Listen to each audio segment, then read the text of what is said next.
ओम शांति। स्वागत है आप सभी का आज की चर्चा पर, जिसका विषय है गुप्त याद की स्थिति, आत्मा से परमात्मा तक। तो चलिए शुरुआत करते हैं एक साधारण से उदाहरण से। सुबह के 5 बजे थे। शहर अभी सो रहा था, पूरा शहर सो रहा था। मोबाइल पर नोटिफिकेशन चमक रहे थे। काम, परिवार, जिम्मेदारियां सब दिमाग में घूम रही थी। राधा के राधा जो एक स्कूल टीचर थी। बाहर से उसे सब ठीक ठाक लगता था, देखने वालों को भी और उसे भी। लेकिन सम्मान, परिवार, सुविधा, ये सब उसे लगता था सब परफेक्ट है।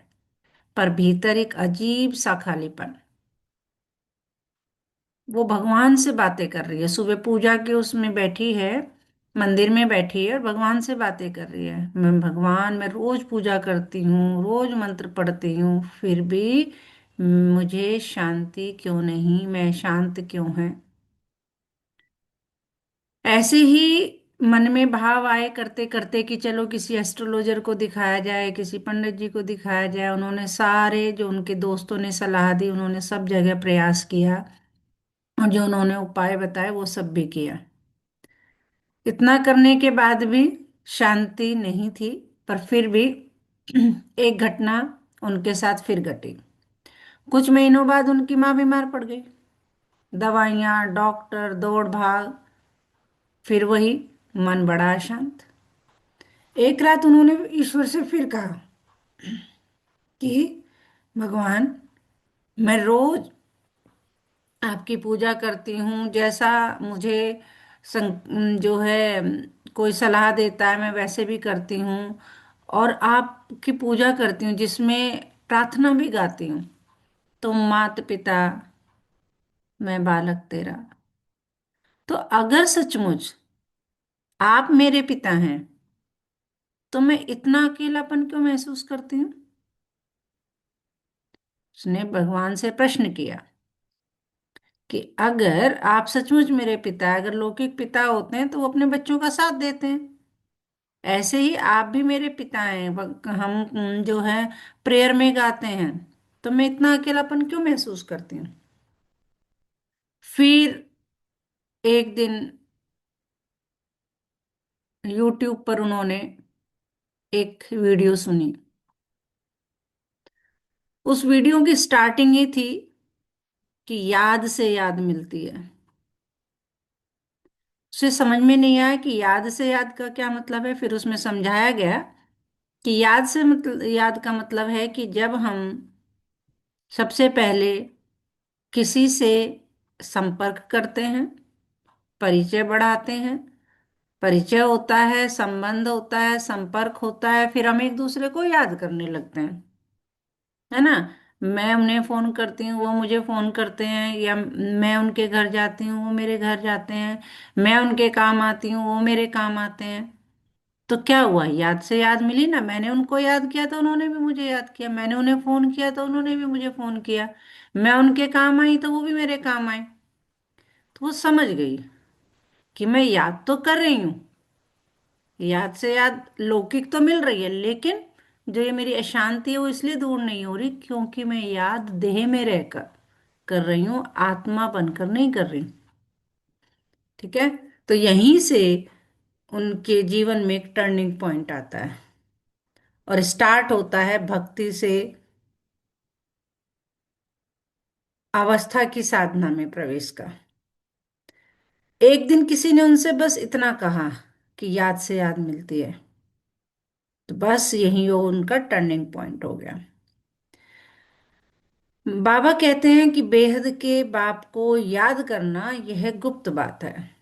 यह कोई दिखावा नहीं, कोई शोर नहीं, कोई बाहरी कर्म कांड नहीं। यह अंदर की स्थिति है। तो राधा ने समझा, शायद मैं भगवान को याद तो करती हूँ, पर दे अभिमान में बैठी हूँ, है ना। मंदिर में घंटी बज रही है हाथ से, लेकिन मुख से मंत्र पढ़े जा रहे हैं, लेकिन ध्यान कहाँ है, किसी और जगह है। मुझे स्कूल जाना है, मुझे ये करना है, मेरा ये काम बचा हुआ है, अभी टिफिन पैक करना है। तो ये सब क्या है? देह अभिमान। हम सब यही करते हैं। नाम लेते हैं, तस्वीर देखते हैं, शब्द बोलते हैं, पर आत्मा बनकर याद नहीं करते। बाबा समझा रहे हैं कि ये जो है, ये संगम युग की अनोखी पढ़ाई है। बाबा क्या कह रहे हैं कि संगम पर तुम बच्चे ये पढ़ाई पढ़ते हो तो सारा कल्प नहीं पढ़ी जाती। सिर्फ ये पढ़ाई परमपिता परमात्मा स्वयं आकर इस संगम युग पर हमें पूरा ज्ञान देते हैं, हमें गुणों से, शक्तियों से, ज्ञान से भरपूर करते हैं। तो यह है जीते जी शरीर से न्यारा बनने की पढ़ाई, जो संगम युग पर परमपिता परमात्मा शिव बाबा में दे रहे हैं। क्या समझाते हैं कि शरीर में रहते हुए स्वयं को आत्मा समझना और कर्म करते हुए भी कर्मातीत बनने का अभ्यास करना है। तो राधा ने देखा, जब भी गुस्सा आता, अपमान लगता, उसे समझ में आया कि इसका एक ही कारण है, देह अभिमान। आज लोग कहते हैं भगवान सर्वव्यापी है, परमात्मा सब में है, ठिक्कर बित्तर सब में, पेड़ों को पूजते हैं, नदियों को पूजते हैं, सब है। तो उस भगवान इस पे कहते हैं, बाप कहते हैं, यह तो मेरी सबसे बड़ी ग्लानि है। अगर मैं सर्वव्यापी हूं तो मैं तो फिर गंदगी में भी हूं, है कि नहीं? लेकिन क्या ऐसा संभव है?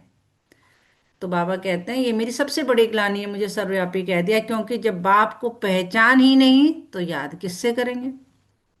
पहचान के बिना याद असंभव है।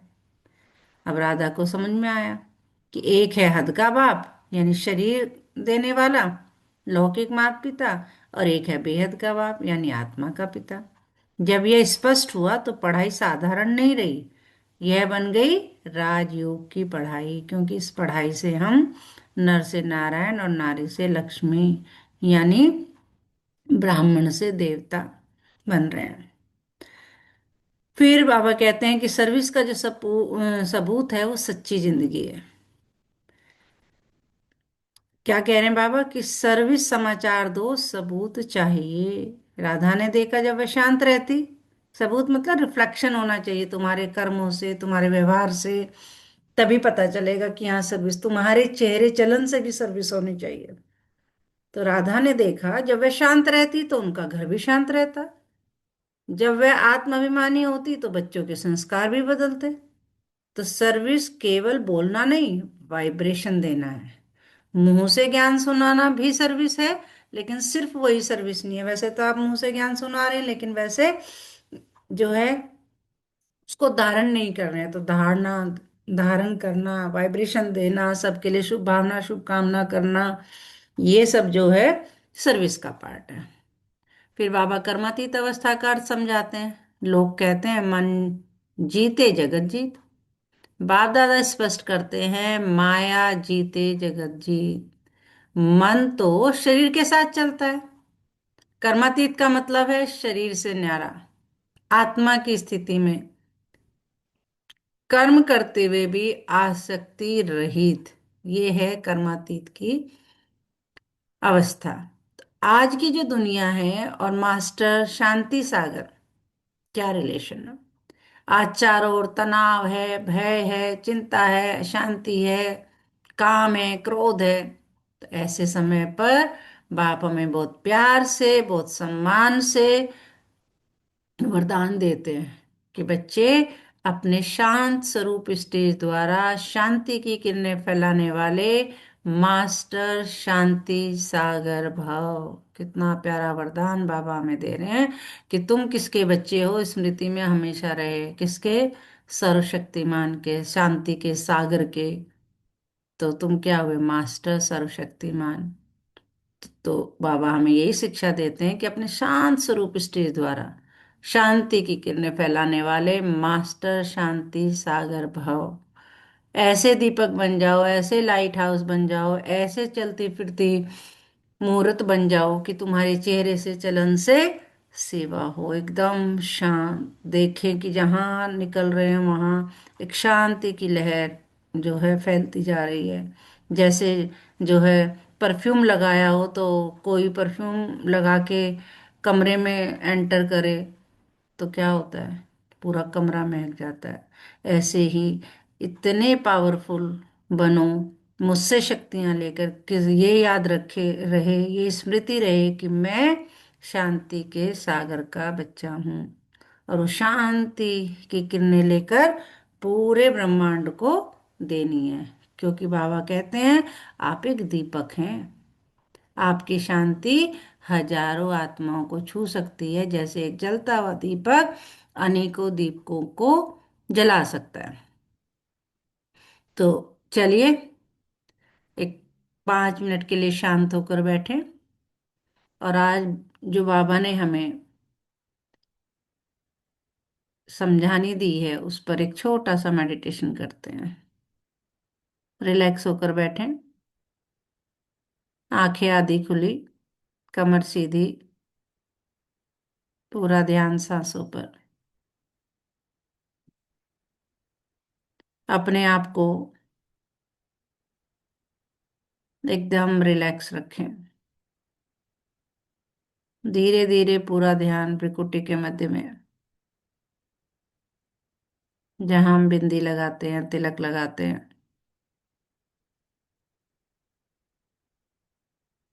Point of light. फील करें अपने आप को चमकती हुई आत्मा।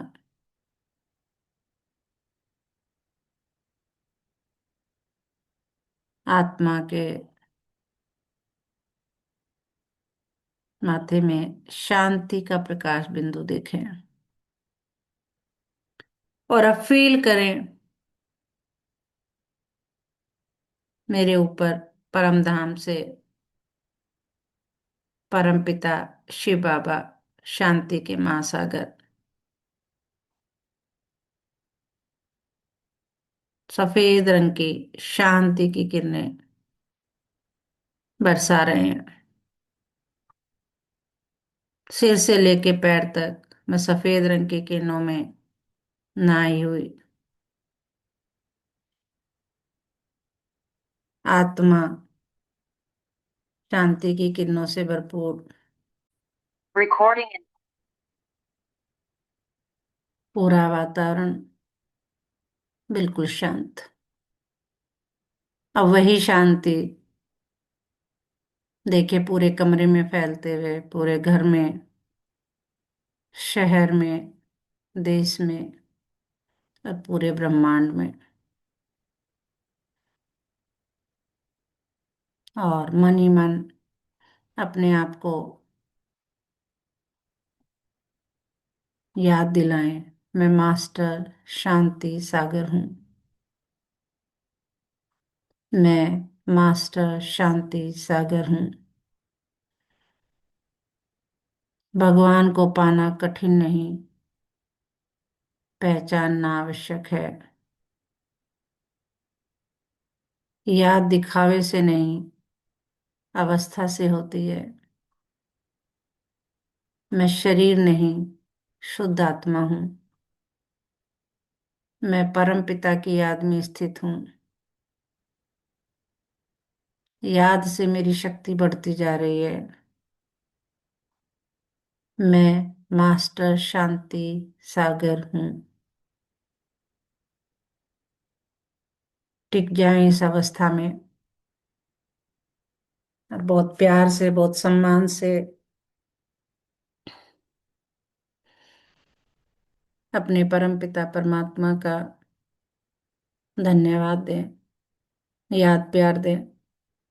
फील करें बाबा हमें याद प्यार दे रहे हैं, और हम भी बाबा को सिक व प्रेम दिल व जान से याद प्यार देते हुए शुक्रिया करते हैं बाबा का। बाबा आपका बहुत बहुत शुक्रिया, हमें अपना बनाने के लिए, हमें रोज पढ़ाने के लिए, हमें पतित से पावन बनाने के लिए, हमें गुणों से, शक्तियों से, ज्ञान से भरपूर करने के लिए। सदा इसी नशे में रहे, पाना था जो पा लिया और क्या बाकी रहा। वाह मेरा भाग्य, वाह मेरा बाबा, और वाह ये ड्रामा। और ये संगम युग कल्याणकारी है। मैं कितनी भाग्यवान आत्मा हूं कि परमपिता परमात्मा ने मुझे पहचान लिया है।